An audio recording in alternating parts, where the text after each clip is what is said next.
এখানে বিরিয়ানি রান্না হচ্ছে। পোলাও চাউল ভেজে সিদ্ধ করতে দিয়েছি।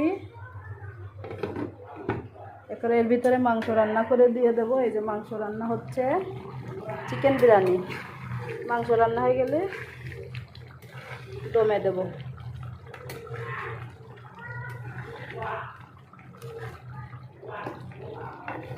এটা হলো চিকেন বিরিয়ানি।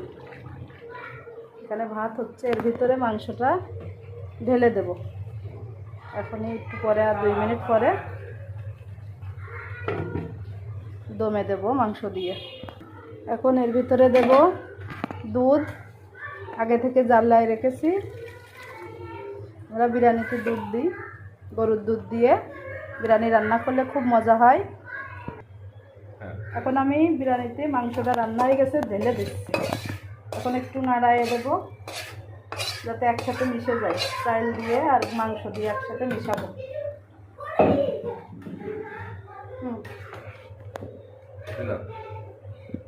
আমার দেখা গেছে এটা, এই যে মিশানি এইভাবে লাস্টে দেখুন। বিরিয়ানি আমি এখন উল্টা পাল্টা করে দেব। বিরিয়ানি দমে দিতে হবে। এখন আমরা একটা চিকেন বিরিয়ানি রান্না করতেছি।